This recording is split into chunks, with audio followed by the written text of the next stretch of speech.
when I hear them booing after they win 13 of 16 and 9 of 10, I mean, you literally are booing them off the ice. I just don't understand that. Like, what kind of fan do you want to be? What do you want to be known as?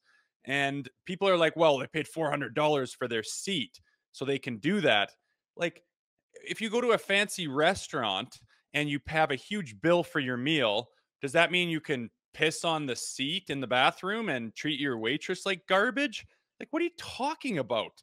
These guys have been on a month-long heater. You're one game removed away from Saturday night against the other hottest team in the league, the New York Rangers. It was a back and forth battle, had one of the biggest, most anticipated scraps of the year that came to fruition. They go to overtime. They win in a shootout. It's just like, what a fantastic win at home on a Saturday night.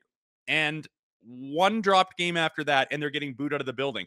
This isn't a team that has given up on you. This isn't a team that has slid far out of a playoff spot and no hope in getting back. The season is not over. That's when you can boo. I know you're free to boo. You can do whatever you want. But why would you want to at this point in time? Like, what an odd time to be booing your team out of the building. Like, we wonder why people hack on the Leafs fans for being shitty, and you wonder why people sometimes don't want to come here and play, because not only does this team have to handle the NHL and all of that the toughness that entails, you also got to fight against the biggest hockey nation in the world who turns on you at the drop of a dime. Phenom writes in, urinate on seat after bad service / meal. Interesting idea. Never thought of that. You're leading a brigade now.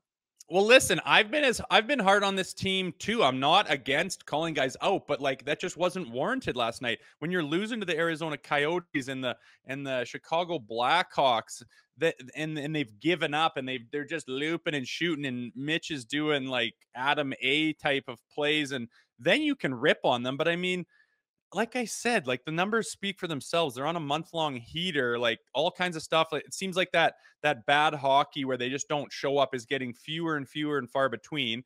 They have a bad game against the Bruins, which wasn't even an ugly game. I mean, how many times, if the ref was in the right spot, would have seen the loose puck? There's 2 goals. That Austin Matthews thing is normally in. It's dancing on the line. There's 3 goals. How many posts did they get? There's 4 or 5 goals. And it just didn't go for them on the back end. They need to fix their blue line. The Boston Bruins are phenomenal down low. I mean, there's nothing to be pulling your hair about over that loss. I understand how bad you'd want to win it, but they get another crack at it here this week. It's just like the overreaction I was floored by. I've never seen one quite that bad since doing this show. Make sure to check out more of our content right here on the Leafs Nation YouTube page. We got long-form interviews, we got clips, we got epic rants by Jay Rosehill. We simply have it all. And don't forget, you can find out much more at theleafsnation.com. Thanks so much for watching.